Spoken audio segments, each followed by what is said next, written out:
수요기도의 자리에 함께 하신 예수만 가족 여러분들을 주님의 이름으로 환영하고 축복합니다. 묵상기도 드림으로 수요기도에 하나님께 올려드립니다.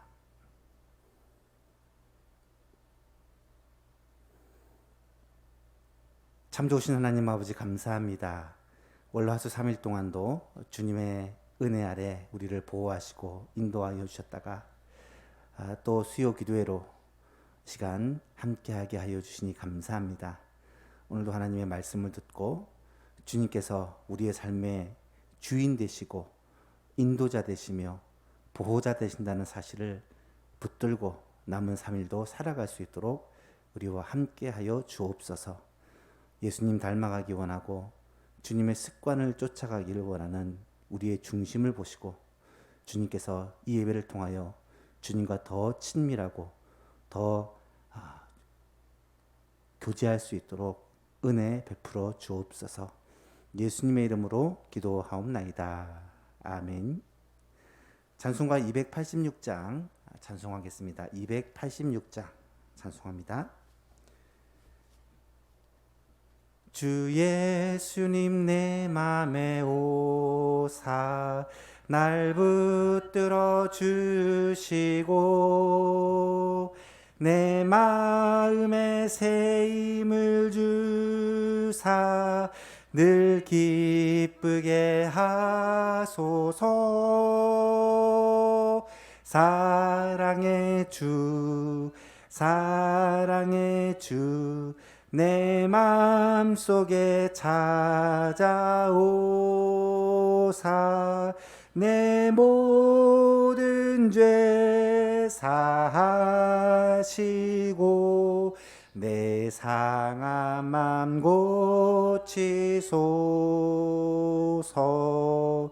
주 예수님 내 맘에 오사 내 소원 다하시고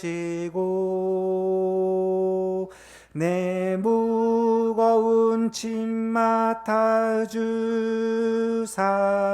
참 평안을 주소서. 사랑의 주 내 맘속에 찾아오사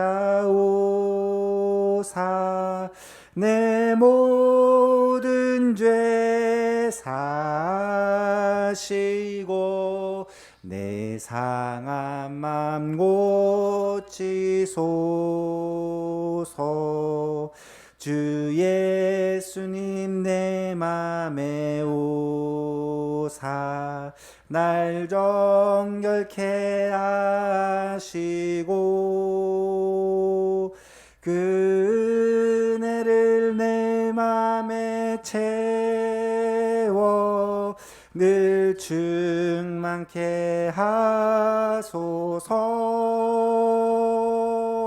사랑의 주 내 맘속에 찾아오사 내 모든 죄 사시고 내 상한 맘 고치소서.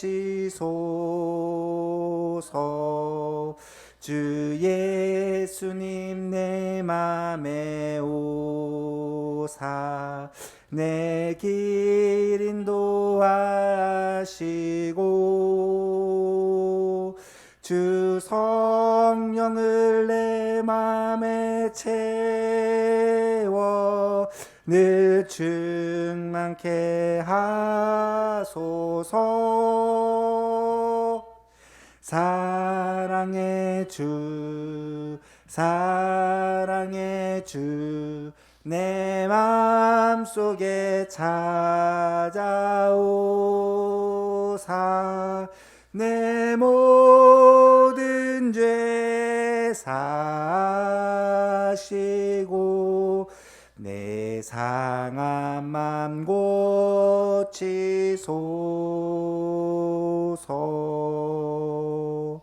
아멘.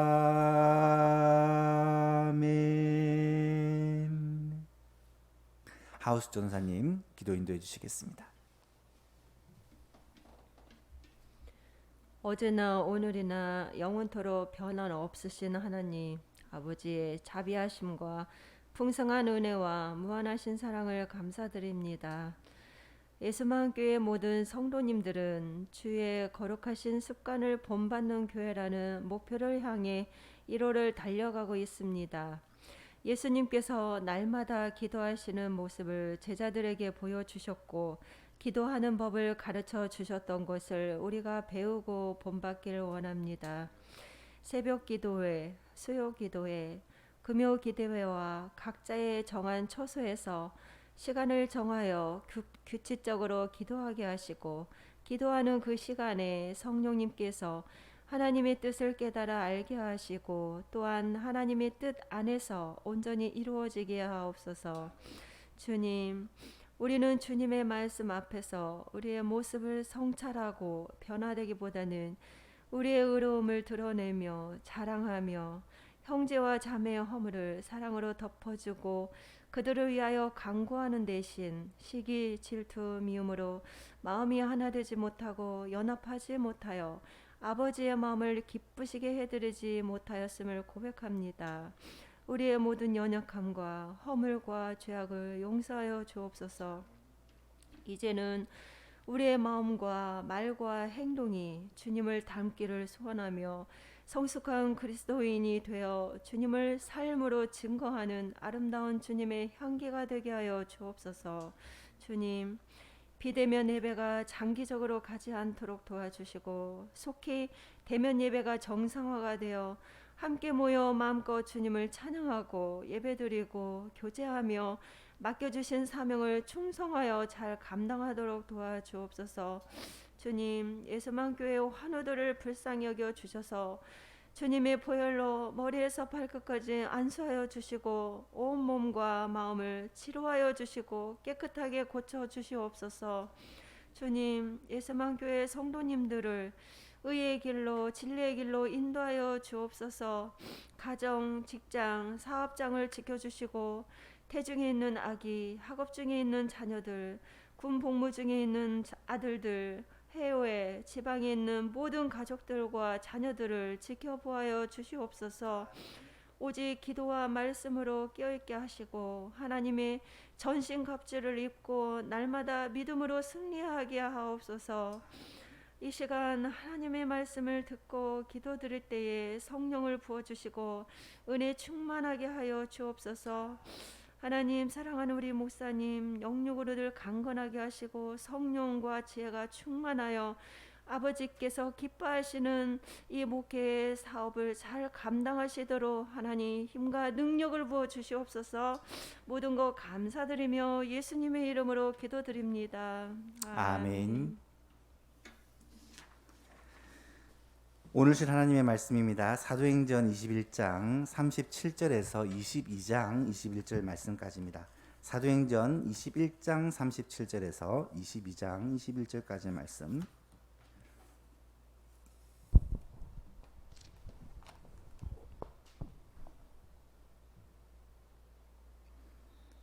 한 절씩 교독하도록 합니다. 사도행전 21장 37절부터 교독합니다. 바울을 데리고 영내로 들어가려 할 그때에 바울이 천부장에게 이르되 내가 당신에게 말할 수 있느냐? 이르되 내가 헬라 말을 아느냐?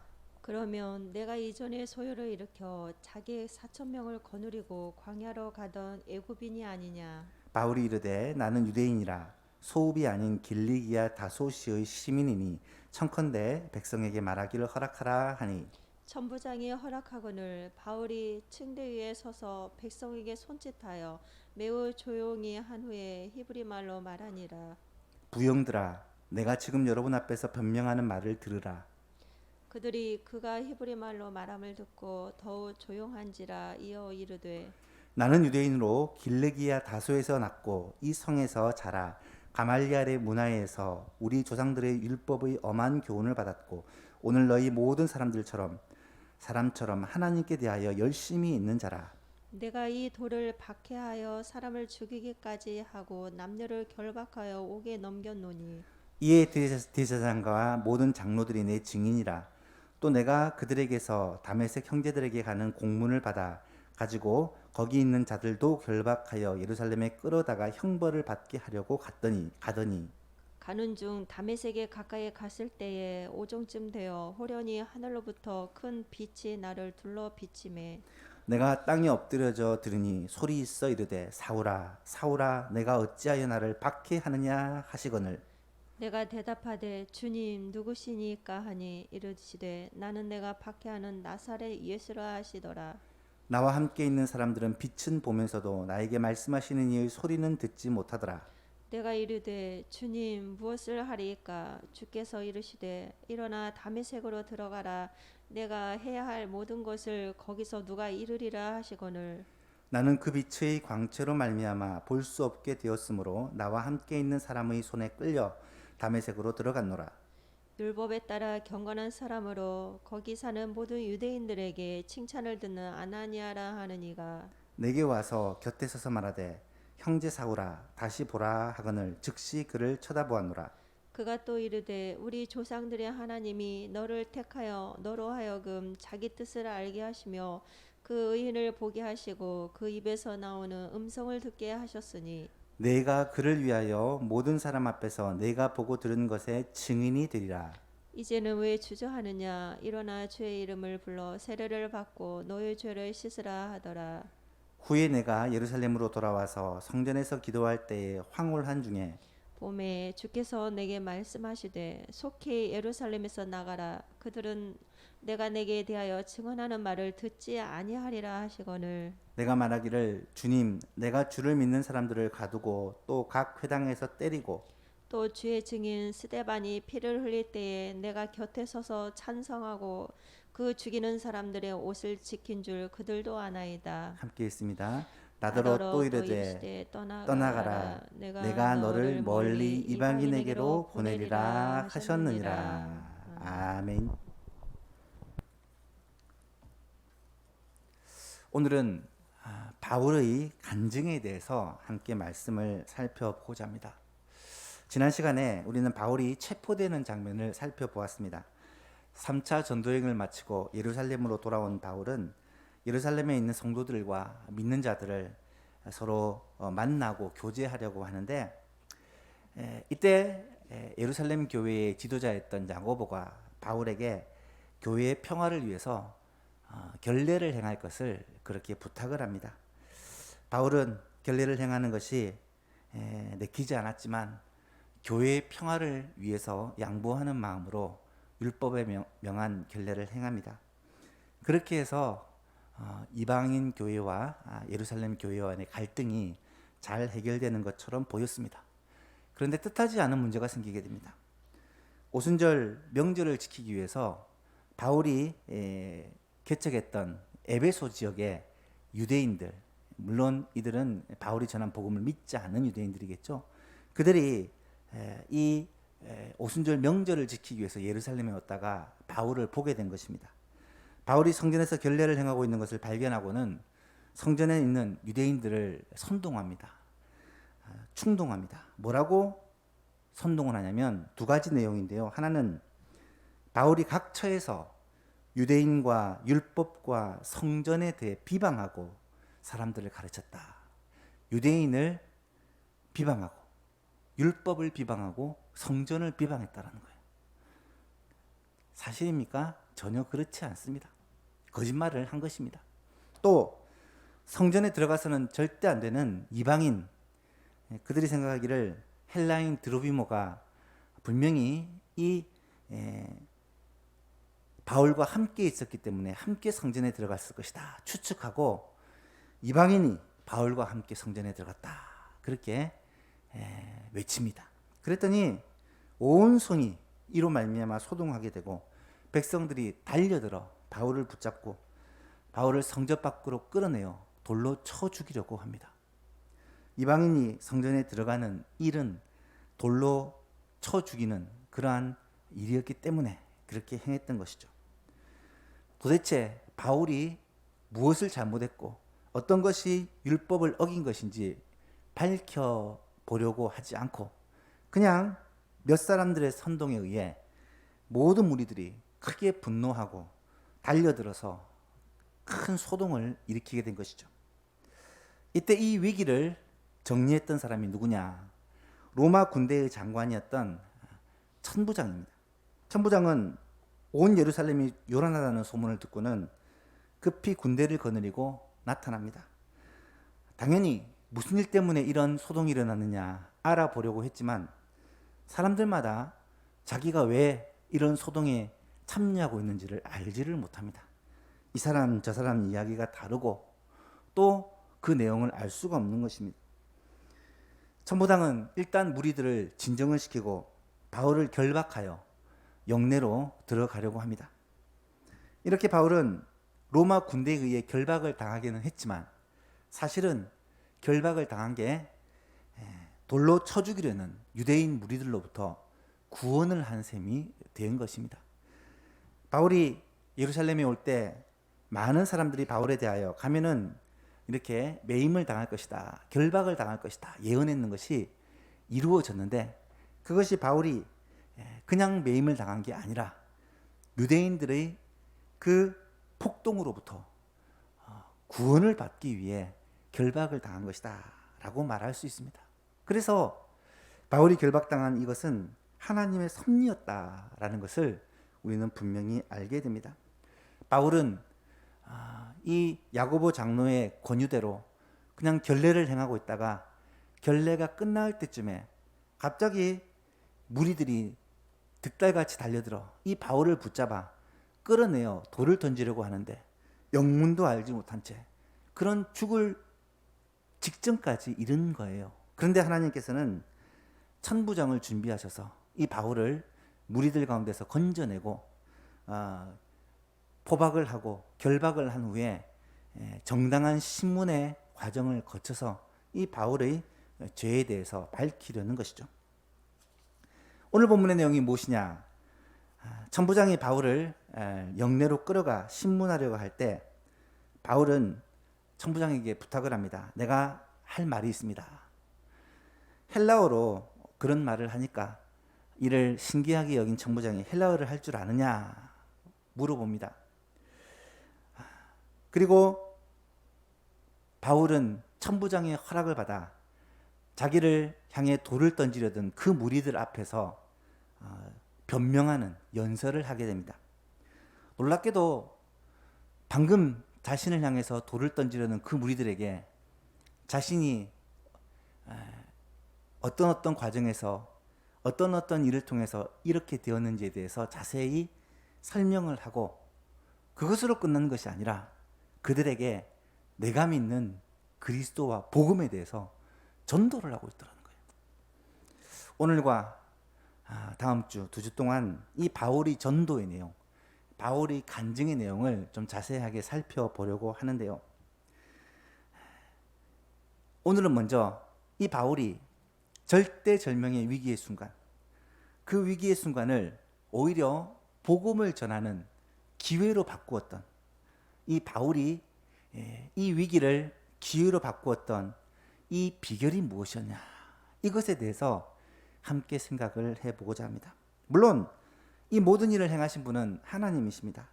바울에게 간섭하셔서 바울의 생명도 건져주셨고 또 바울로 하여금 복음을 전할 기회도 주신 것이 하나님입니다. 그렇지만 그럼에도 불구하고 바울에게 기회가 왔을 때 바울이 이 백성들에게 또 로마 군인들에게 적절하게 대처할 수 있었던 이유는 바로 바울이 준비가 되어 있었기 때문이다 라는 것을 오늘 살펴보았으면 좋겠습니다. 이 말은 우리에게 위기가 다가오면 그 위기는 하나님이 주신 기회라고 말할 수 있는데 위기를 기회로 바꾸기 위해서는 우리에게 준비가 필요하다라는 것을 깨닫기를 원하고, 특별히 코로나라는 위기 상황 가운데 이것을 기회로 삼아 우리 교회의 사명을 감당하고 나 자신에게 주신 하나님의 그 사명을 감당하기 위해 우리가 어떻게 준비해 나가야 될지를 생각해보는 귀한 시간이 되었으면 좋겠습니다. 그렇다면 바울이 큰 위기를 좋은 기회로 바꿀 수 있었던 비결이 무엇이었느냐? 첫 번째는 언어와 학문의 훈련이었다라는 것을 알 수 있습니다. 37절 이하를 보니까 바울을 데리고 영내로 들어가려 할 때에 바울이 천부장에게 말하기를 이르되 내가 당신에게 말할 수 있느냐? 내가 헬라말을 아느냐? 그러면 내가 이전에 소요를 일으켜 자객 4,000명을 거느리고 광야로 갔던 애굽인이 아니냐? 어떤 한 애굽 사람이 사람들을 선동하여 4,000명을 거느리고 광야로 갔던 그런 일이 있었는 것 같아요. 그래서 바울이 혹시 그 사람이 아니냐라고 물어본 거죠. 그랬더니 바울이 나는 유대인이다. 소읍이 아닌 길리기아 다소시의 시민이다. 청컨대 내게 말하기를 허락해달라. 부탁을 합니다. 천부장이 허락을 하니까 바울이 층대 위에 자신을 향하여 돌을 던지려던 그 많은 무리들이 모여있는 그곳에서 백성들을 향해 손짓을 하고 조용히 시킨 후에 히브리 말로 말을 시작합니다.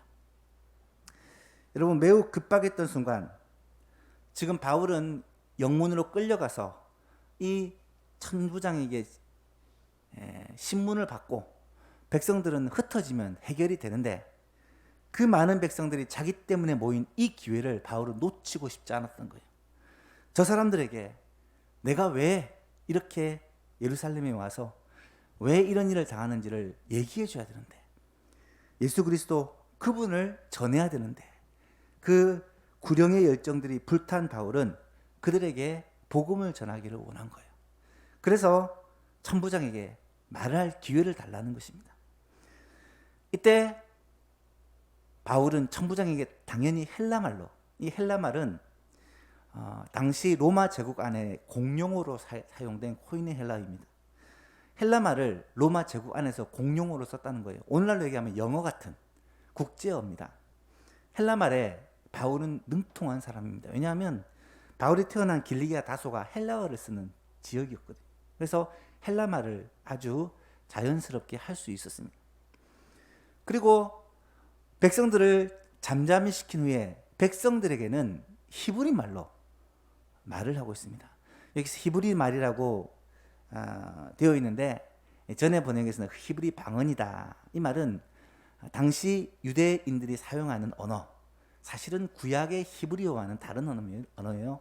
아람어라고 하는데 이 아람어가 히브리어와 모양도 비슷하고 여러 가지 면에서 닮아 있습니다. 그래서 당시 유대인들 사이에서 통용되는 아람어, 예수님도 사역하실 때 아람어를 사용했을 것입니다. 이 아람어를 가지고 유대인들에게 지금 이야기를 하는 것이죠. 우리는 바울이 헬라파 유대인이었다는 것을 알고 있죠. 길리기아 다소 출신에. 그래서 어릴 때부터 헬라어를 듣고 배우고 자랐습니다. 그리고 바울은 공부를 어디서 했냐면 예루살렘에 유학을 와서 가말리엘 문화에서 공부를 했습니다. 이 가말리엘은 당시 유대의 모든 스승들, 랍비들 가운데 최고의 랍비로 여겨졌던 사람입니다. 예루살렘에서 공부를 하다 보니까 당연히 예루살렘에서 사용하는 이 아람어에도 익숙했던 그런 바울입니다. 헬라어와 아람어, 히브리 사람들이 사용하는 언어, 이 두 언어에 아주 능통하고 익숙했던 바울이 유대인뿐만 아니라 이방인들에게 복음을 전하는 일에 정말 귀하게 쓰임을 받았다라는 사실을 우리는 알 수 있습니다. 그런데 헬라 출신이고 헬라파 유대인이라서 헬라어와 유대인들의 말, 히브리어를 잘하는 것은 당연한 거 아니냐라고 생각할 수도 있지만 당시의 헬라어와 히브리어를 아주 능통하게, 아람어를 능통하게 사용할 수 있는 사람은 그렇게 많지 않았다라는 거예요.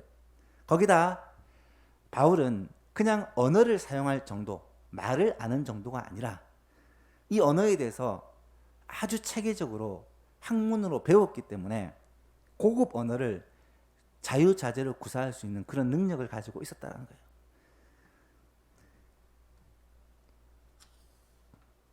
3절 4절에 보니까 나는 유대인으로 길리기아 다소에서 났고 이 성에서 자라 가말리엘의 문화에서 우리 조상들의 율법의 엄한 교훈을 받았고 다소 출신이고 또 예루살렘에서 오랫동안 자랐다라는 것을 알 수 있습니다. 오늘 너희 모든 사람처럼 하나님께 대하여 열심히 있는 자다.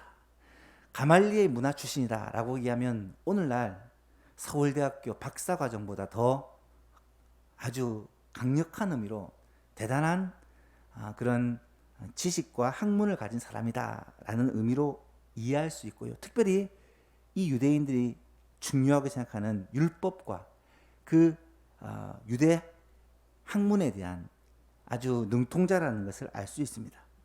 그리고 학문만 뛰어났느냐, 그것이 아니라 열심히 뛰어나서 이도,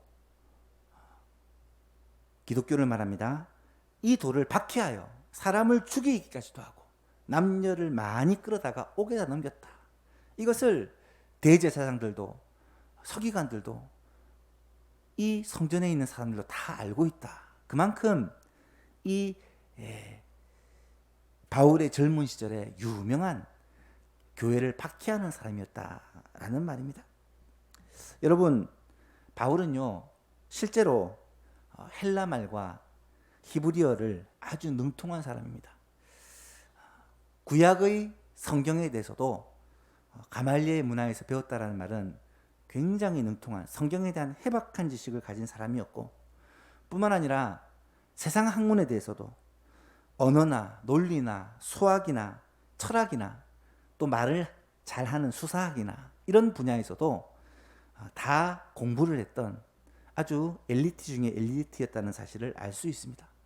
그래서 이런 바울의 뛰어난 학문이, 바울 스스로는 이 모든 것들을, 이 자랑을 배설물처럼 여긴다고 했지만 실제로 바울이 사역을 할 때 이런 공부가 굉장히 많은 도움이 되었고, 뿐만 아니라 이런 위기 상황에서 천부장과 자연스럽게 대화를 하고 또 백성들에게 히브리 그 방언으로, 아람어로 그렇게 설교를 함으로, 간증을 함으로써 그들의 주의를 집중시키는 그런 효과가 있었다라는 것을 알 수가 있습니다. 바울이 잘 준비되었다는 것은 물론 이런 학문적인 부분, 언어적인 부분도 중요하고요. 거기다가 구약 성경에 대한 능통함, 이 유대 문화와 성경에 대한 통찰력이 굉장히 잘 되어 있었던 사람이었다라는 점을 또한 말할 수 있고, 거기다 더해서 누구보다도 열정을 가진, 교회를 박해하는 일에 가장 앞장설 만큼 열정을 가진, 실력과 열정을 겸비한 그런 사람이었다라는 걸 알 수 있어요. 하지만 그것만 가지고도 부족합니다. 여러분, 오히려 실력과 열정을 겸비한 사람이 잘못된 방향으로 일하기 시작하면 굉장히 위험한 사람이에요. 바울이 그런 사람이었습니다. 그 어마어마한 실력과 열정을 가지고 교회를 핍박하는 일에 앞장섰는데 많은 사람들을 붙잡아다가 옥에 가두고 심지어 죽이기도 하고, 스데반이 순교할 때 그 일에 앞장섰던 사람이 바울이기도 했습니다. 그런데 그가 준비한 그 학문과 열정, 이것들이 하나님을 위해서 올바르게 사용되기 위해서 하나님은 극적인 반전을 준비하십니다. 그것이 다메섹 도상에서 이 바울을 만나시고 바울을 회심시킨 사건이에요. 바울은 이 간증에서 그 사건을 이야기를 합니다. 내가 다메섹 도상에서 예수님을 만나게 되었다. 그 만남으로 말미암아 내 인생은 완전히 180도 바뀌어서 전혀 다른 인생을 살게 되었다는 거예요. 그 전까지는 내 실력과 내 열심을 가지고 교회를 핍박하는 일을 했다면, 그 후로는 이 도를 증거하는 일을 위해 내 인생을 바치게 되었다라는 것입니다. 바울이 갖추었던, 바울에게 있었던 그 실력과 그 열정들이 이제는 올바른 방향에, 인생의 목적과 방향이 바르게 맞춰지니까 하나님이 기뻐하시는 일에 사용되게 된 것입니다. 이 상황에 대해 우리는 이렇게 정리를 해볼 수 있죠. 바울에게는 이미 언어와 학문과 또 열정이라는 남이 가지지 못한 어마어마한 그런 재능들이 있었는데, 그런 재능들이 엉뚱한 방향으로 사용되다가 그리스도를 만남으로 말미암아 명확한 방향과 목표가 정해져서 이것이 주를 위해 사용되고 결정적인 순간에 위기가 왔을 때 이러한 능력들이 또 아름답게 꽃을 피고 열매를 맺게 되었다라는 것이죠. 여러분, 이것은 오늘 우리들에게도 마찬가지입니다. 우리가 남들이 갖지 못한 그런 배움, 학문, 그리고 남들이 가지지 못한 그런 재능, 그리고 남들이 갖지 못한 열정을 가지고 있는 것은 굉장히 유익한 거죠. 그것을 가지고 정말 주를 위해, 복음을 위해 우리가 헌신하면 얼마나 좋겠습니까마는, 이런 것을 가지고 있으면서도 우리가 주님을 제대로 만나지 못하고 우리의 인생을 다른 일에, 나를 위해, 또 헛된 잘못된 그런 사상과 목적을 위해 투자한다면 얼마나 비참한 인생이 되겠습니까? 여러분, 한번 생각해 보십시오. 눈을 들어 이 시대를 한번 바라보세요.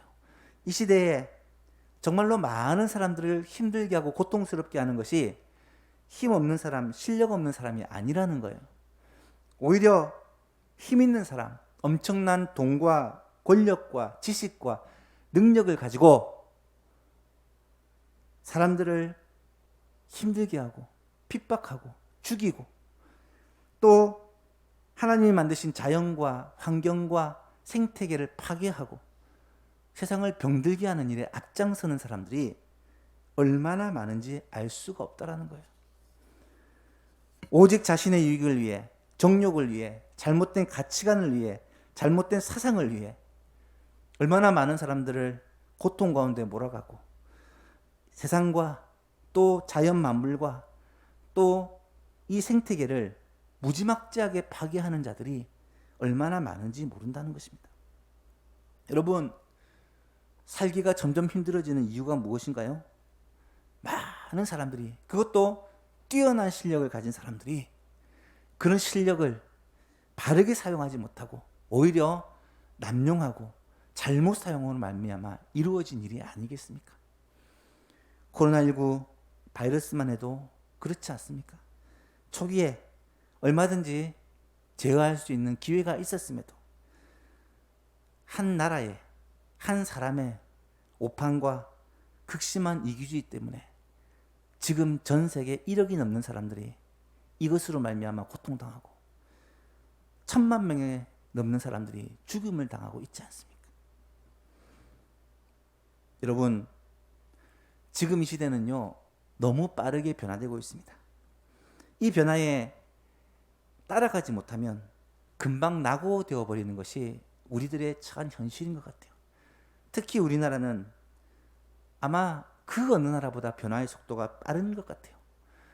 이 변화를 정말 따라가기가 감당하기 힘들 정도입니다. 특별히 이번 코로나 시대를 맞이하면서 세상의 흐름이 오프라인 중심에서 온라인 중심으로 빠르게 변화되고 있습니다. 학교도, 직장도, 물건을 사고 파는 것도, 금융도, 사업도 모든 면에서 온라인이 주가 되고 있는 세상이 되었습니다. 그리고 교회마저도, 예배마저도 이렇게 온라인으로 드리는 세상이 되지 않았습니까? 온라인은 어쩌면 이제는 선택이 아니라 필수가 되어버린 그런 세상입니다. 물론 온라인과 오프라인은 앞으로 점점 균형을 잡아갈 것입니다. 이 위기가 지나고 나면 다시금 모이는 이 기쁨들이 회복이 될 것입니다. 그럼에도 불구하고 완전한 옛날로 돌아가는 것은 불가능합니다. 온라인은 이 세상의 흐름이 되어버렸고 교회가 이것에 뒤처지면 살아남을 수 없는 그런 안타까운 현실이 되어가고 있습니다. 감사하게도 우리 예수만교회는 젊은 전도사님이 계시는 바람에 이 온라인 예배, 영상 예배나 이런 모든 부분에 대해서 어려움 없이 잘 대처를 하고 있지만, 만약에 전도사님이 계시지 않고 저 혼자 있었다면 참 많은 에러를 겪었을 것 같아요. 이번 주간 전도사님이 결혼을 하시고 신혼여행을 가시는 바람에 제가 또 영상을 편집하고 올리는 것을 해보는데 이게 쉽지 않더라고요. 저도 쉽지 않은데 우리 나이 드신 어르신들은 참 이런 세상을 따라가는 것이 어렵다라는 생각을 하게 됩니다. 분명한 것은 앞으로의 세계는 더 그럴 거예요. 소위 인공지능이라고 하는 그런 사이버 세상들, 그리고 글로벌 시대가 이제 본격적으로 다가왔습니다. 아마 코로나19가 지나고 나면 이제 전 세계는 더 이상 간격이 없어질 정도로 아주 활발하게 교류가 일어날 것입니다. 이런 시대에서 살아가고, 특별히 복음을 전하고 교회의 사명을 감당하고 믿는 성도로서 하나님이 맡긴 사명을 감당해내기 위해서는 우리에게 무엇이 필요할까? 여러분, 조금만 생각해 보아도 쉽게 알 수 있습니다. 하나님의 말씀, 복음에 대한 튼튼한 무장이 꼭 있어야 되고, 그에 덧붙여 이것들을 사용할 수 있는 방법인 언어, 특별히 세계적으로 공용어로 사용되는 영어, 그리고 새로운 언어라고 말할 수 있는 이 컴퓨터가, 이 사이버 지식들이 우리들에게는 반드시 필요한 시대가 되었다라는 거예요. 그렇다면 이거는 우리와 익숙하지 않은 것이니까 그냥 배척하고 살겠다. 여러분, 어느 정도까지는 그것이 가능하지만 누군가는 이 일을 감당해야 되고, 또 앞으로 새로운 세대들, 그리고 새로운 세상을 향하여 준비를 해야 된다는 거예요. 그래서 우리 예수만교회도 이를 위해 준비하고 사람을 키워내고 또 함께 일할 그런 일꾼들을 그렇게 훈련시키고 있는 것입니다. 사랑하는 성도 여러분, 영어 중요합니다. 컴퓨터 중요합니다.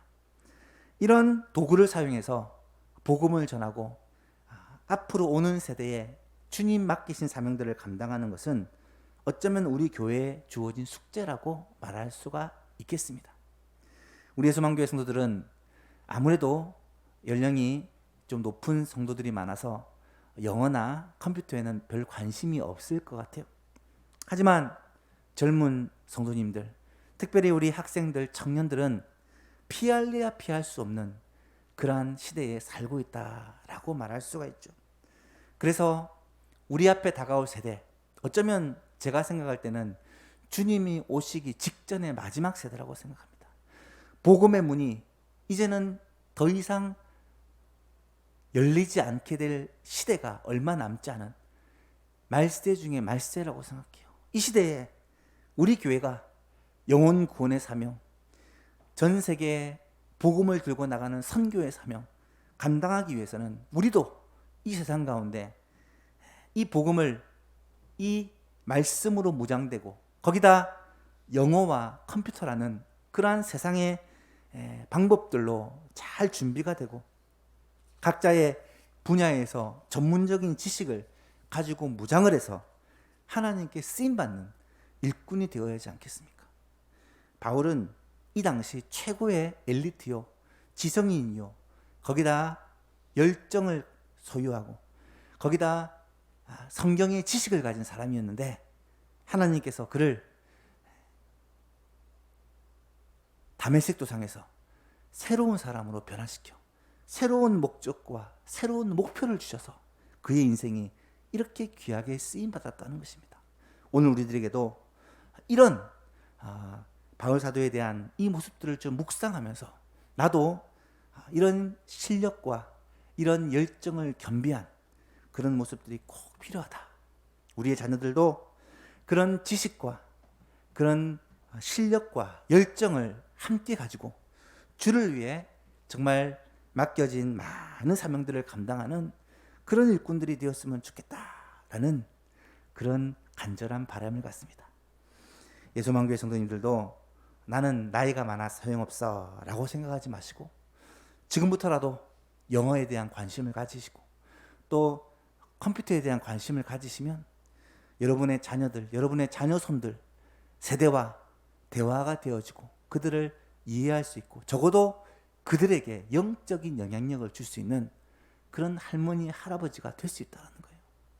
사랑하는 예수만교회 성도 여러분, 이런 바울의 학문적인 준비, 언어적인 준비를 우리가 주목하여 보면서 우리도 좀 준비된 일꾼으로 쓰임 받기를 간절히 바랍니다. 두 번째로 바울의 준비는 무엇이냐? 이 학문적인 언어적인 준비 말고 마음의 준비가 되어 있었다는 거예요. 마음을 다스리는 훈련이 되어 있었다는 것입니다. 여러분, 바울은 단순히 언어나 학문적인 준비만 된 것이 아니라 마음, 그들을 대하는 태도, 생각에서 전혀 새로운 사람이 되었다는 것을 알 수가 있습니다.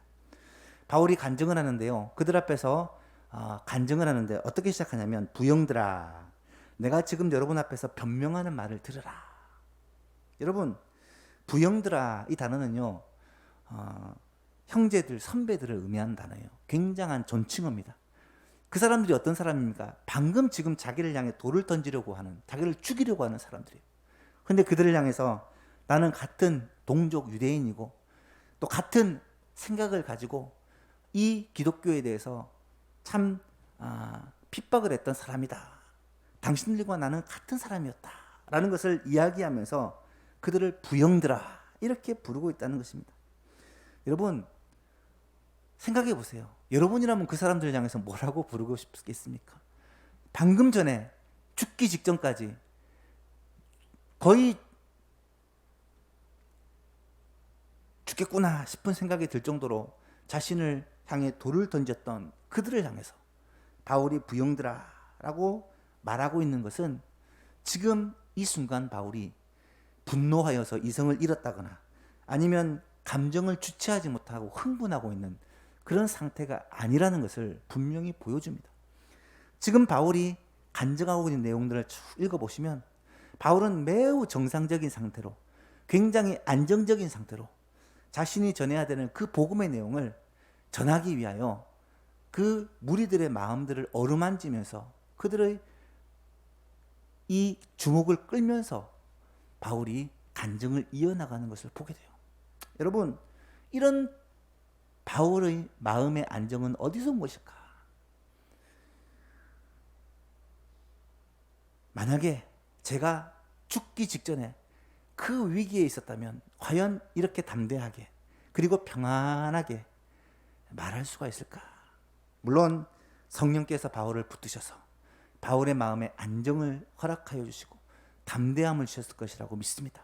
그럼에도 불구하고 이 바울이 이렇게 마음의 평안을 누리고 마음을 다스릴 수 있었던 제일 큰 이유는 수많은 고난 가운데 바울이 훈련을 받았기 때문이라고 저는 확신합니다. 여러분, 바울은요 너무나 많은 고난을 당합니다. 바울이 당한 고난을 고린도전서 12장에서는 이야기를 하는데 정말 죽을 만한 고난을 수없이 당했던 바울입니다. 1차, 2차, 3차 전도여행을 통해서 너무나도 많은 그런 고통을 당하고 위기를 당하고 어려움을 당할 때 그때마다 하나님께서 바울과 함께 하셔서 바울의 생명을 지켜주시고 바울을 위기 가운데서 건져주시는 이 기적을 바울은 수없이 경험했다는 거예요. 그런 기적을 경험하면서 그런 하나님을 바울은 체험하면서 하나님께서 나와 함께 하시면 내가 이런 상황 가운데서도 하나님의 이 복음을 증거하는 내게 맡긴 사명을 감당하는 일에 최선을 다해야 되겠구나. 자신의 마음을 다스리고 흥분하거나 분노하지 않고 그렇게 침착하게 대응할 수가 있었다는 사실이에요. 이 모습은 마치 자신을 옥에 가두고 채찍질하고 핍박하는 사내들인 공의 앞에서도 아주 당당하게 침착하게 얘기하는 베드로와 사도들의 모습을 보는 것 같고요. 자신을 죽이려는 사람, 자신을 향해 실제로 돌을 던지는 그 사람들을 향해서 얼굴이 해와 같이 빛났던 그 스데반의 모습을 보는 것 같고요. 다니엘이 사람들의 모함에 의해서 사자굴에 던져질 때 그때 평안한 다니엘의 모습을 보는 것 같고요. 여러분, 위기의 순간 하나님의 사람들에게서 느낄 수 있는 그 놀라운 평안함을 지금 바울도 누리고 있다라는 거예요. 바울은 고백합니다. 빌립보서 4장에 보니까 나는 비천에 처할 줄도 알고 풍부에 처할 줄도 알아. 모든 일, 곧 배부름과 배고픔과 풍부와 궁핍에도 처할 줄 아는 일체의 비결을 배우노라. 내게 능력 주시는 자 안에서 내가 모든 것을 할 수 있느니라. 사랑하는 여러분, 그렇습니다. 바울이 이 위기 가운데 침착한 마음을 다스릴 수 있었던 그 이유는 수많은 어려움과 고난 가운데 나와 함께 하시는 하나님, 나를 지키시고 보호하시는 하나님, 내게 은혜를 베풀으시는 하나님, 나를 지금까지 인도하시는 하나님을 체험했고 그 하나님을 믿었기 때문에 바울은 당당할 수 있었다는 거예요. 오늘 우리도 그렇지 않을까요? 얼마나 많은 고난을 당하고 있습니까? 지금까지 우리가 신앙생활을 하면서 많은 아픔들과 고통들을 겪지 않았습니까? 수많은 오해들을 받기도 하고 누명을 쓰기도 하고 답답한 일을 당하기도 하고 그렇게 지내왔지 않습니까? 여러분, 그 고난과 훈련들이 어쩌면 우리의 마음을 위기 가운데서도 평안하게 하고 어떠한 흥분되는 상황 가운데서도 흥분하지 않고 마음을 다스리는 그런 능력을 하나님께서 주신 것이 아닐까라는 생각을 하게 됩니다. 지금 이 시기가 사실은 모든 사람에게 위기의 시대라고 말할 수 있습니다. 모든 사람들이 하나같이 고통을 당하고 있어요. 움직일 수 없고 사람을 만날 수 없고 활동이 제한이 되니까 모든 사람들이 힘들어합니다. 그런데 이런 시기를 보내면서 어떤 사람들은 불평, 불만, 짜증 그렇게 탄식하면서 자포자기하고 낙심하고 포기하며 세월을 지내는 사람이 있는가 하면 어떤 사람들은 이 고난의 시기에 믿음으로 하나님이 우리에게 원하시는 것이 무엇이며 내가 준비해야 될 것이 어떤 것이고 앞으로 하나님께서 이 일을 통해 나를 어떻게 다듬어 가실지를 바라보고 준비하고 있는 사람들이 또 있다라는 거예요.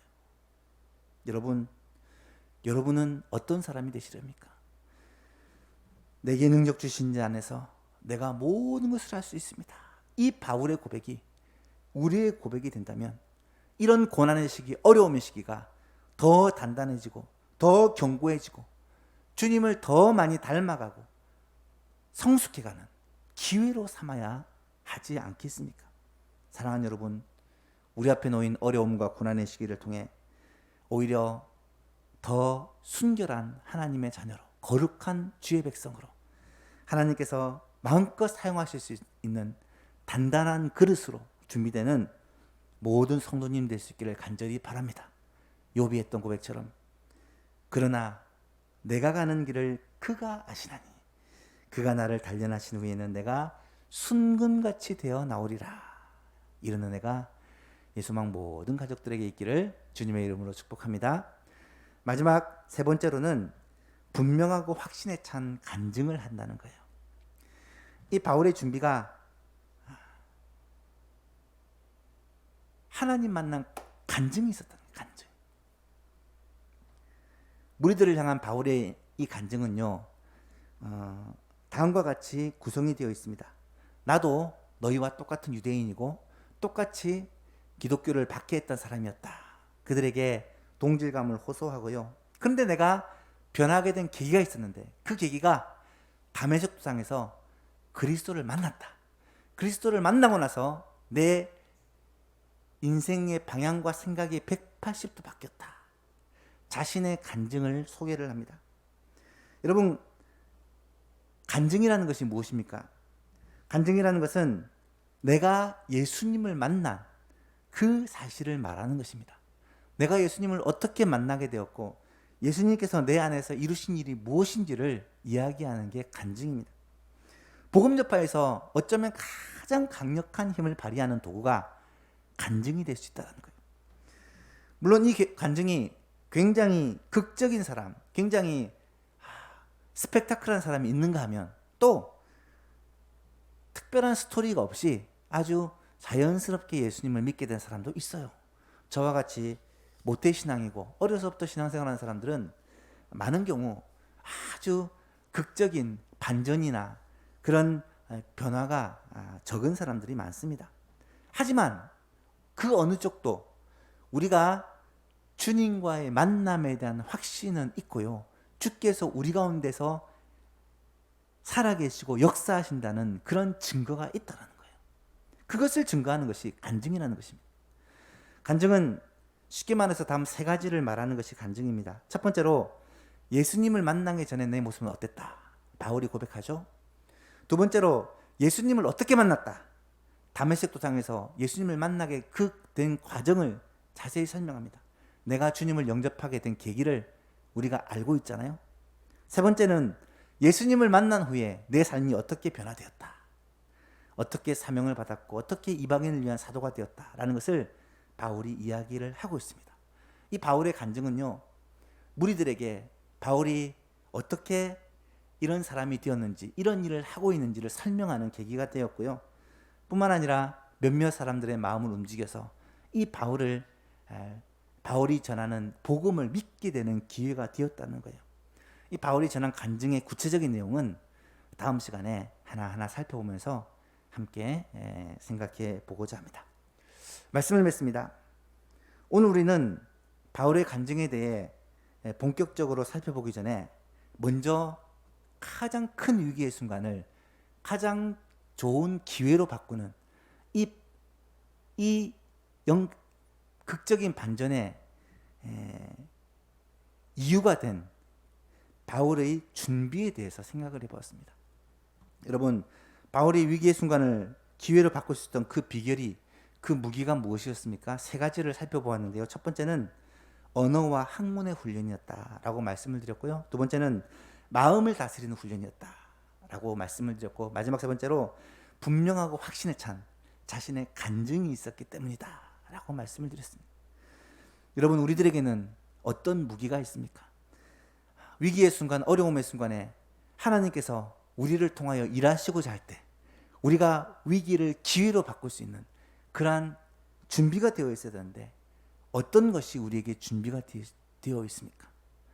그 순간 그들에게 복음을 가지고 하나님의 검인 성령의 검을 가지고 그들과 싸워 이길 수 있는 말씀의 검이 준비가 되어 있습니까? 하나님의 말씀이 우리 가운데 있고 날마다 우리 가운데 살아 역사하는 생명력이 있는 말씀이 되어 있습니까? 또 그것들을 정확하게 전달할 수 있는 이 언어와 이 언변이 준비가 되어 있습니까? 성경에 대한 지식과 또 실력이 준비가 되어 있습니까? 뿐만 아니라 이런 어려운 상황, 극적인 상황 가운데서도 우리가 흥분하거나 이성을 잃지 않고 정확하게 판단하고 대처할 수 있는 우리의 마음을 다스리는 능력이 준비가 되어 있습니까? 또한 내가 주님을 만나고 변화를 경험한 그것을 사람들에게 간증하고 그들에게 설명할 수 있는 나만의 간증, 나의 스토리가 준비가 되어 있습니까? 여러분, 하나님께서 우리를 쓰시고자 할 때요, 언제라도 쓰임받기 위해서는 준비가 되어 있어야 돼요. 준비가 되어 있지 않으면서 주여 나를 써주시옵소서 기도하는 것은 사실은 참 안타깝고 엉뚱한 기도라 말할 수 있어요. 많은 청년들이, 많은 젊은이들이 하나님께 은혜 받고 나서 내가 주를 위해 선교사가 되겠다, 목사가 되겠다, 무엇을 하겠다 라고 그렇게 다짐하지만 학문도 준비가 되어 있지 못하고 우리의 삶의 어떤 태도나 자세도 준비되어 있지 못하고 마음과 생각을 다스리는 능력도 준비되어 있지 못하고 자신의 확신과 간증도 준비되어 있지 못하면 결국 하나님께 쓰임받을 수 있는 인생이 되지 못한다는 거예요. 사랑하는 성도 여러분, 바울과 같이 이 젊음의 시기 우리가 무엇을 어떻게 준비해야 될지를 생각하고 하나님께 쓰임받는 우리의 인생이 되기 위해, 또 우리의 자녀들의 인생이 되기 위해, 우리의 자녀손들의 인생이 되기 위해 이 시기 정말 잘 준비하여서 이 코로나의 어려운 시기 우리가 영적인 준비를 잘하고 또 실력을 준비하고 말씀으로 준비하고 무장하고 또 영어와 컴퓨터와 세상의 문화와 학문에 대한 준비를 잘해서 하나님이 쓰시고자 할 때 마음껏 쓰임받는 그런 예수망 모든 가족들이 될 수 있기를 우리 주 예수 그리스도의 이름으로 축복합니다. 찬송가 288장 찬송하시고 우리 함께 기도했으면 좋겠습니다. 288장 예수를 나의 구주 삼고 이 찬양 드리겠습니다. 예수를 나의 구주 삼고 성령과 피로써 거듭나니 이 세상에서 내 영혼이 하늘의 영광 누리도다. 이것이 나의 간증이요 이것이 나의 찬송일세. 나 사는 동안 끊임없이 구주를 찬송하리로다.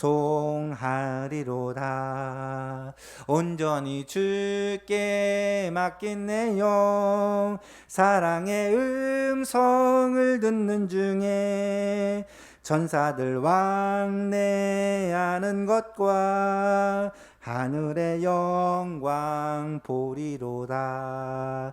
이것이 나의 간증이요 이것이 나의 찬송일세. 나 사는 동안 끊임없이 구주를 찬송하리로다. 주 안에 기쁨 누림으로 마음의 풍랑이 잔잔하니 세상과 나는 간 곳 없고 구속한 주만 보이도다. 이것이 나의 간증이요 이것이 나의 찬송일세. 나 사는 동안 끊임없이 구주를 찬송하리로다.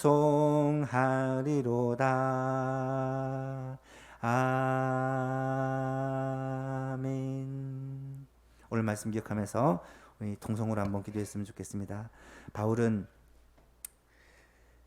기회가 왔을 때에 자신을 향하여 돌을 던지려 했던 그 무리들에게 복음을 전할 수 있는 기회가 왔을 때에 그 기회를 놓치지 않기 위해서 자신의 가진 언어와 학문을 사용하고 또 그 극적인 순간에 마음을 잘 다스리고 컨트롤하여 그들에게 복음을 전하는 그 모습을 우리는 보게 됩니다. 바울에게는 분명한 확신과 간증이 있었습니다. 나의 옛날의 모습 그리고 변화된 이 모습은 주님께서 내 가운데 행하신 일에 대한 확신을 가지고 이것을 간증하는 모습을 오늘 본문을 통해 살펴봅니다. 하나님 아버지, 우리도 하나님께서 우리를 통하여 일할 수 있는 주님의 귀한 도구로 쓰임받기 위하여 주님의 일하심의 통로로 쓰임받기 위하여 이런 준비를 잘 할 수 있도록 도와주옵소서.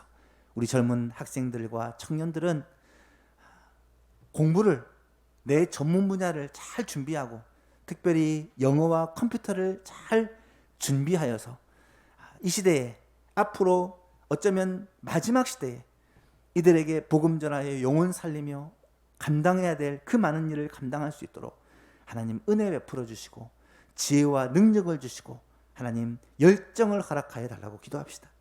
뿐만 아니라 하나님의 말씀에 능통하여서 말씀이 우리 가운데 충만하여 이 말씀으로 하나님의 이 사역에 감당할 수 있도록 하나님 말씀을 더 가까이 하고 말씀을 더 우리 가운데 충만하게 할 수 있도록 도와주옵소서.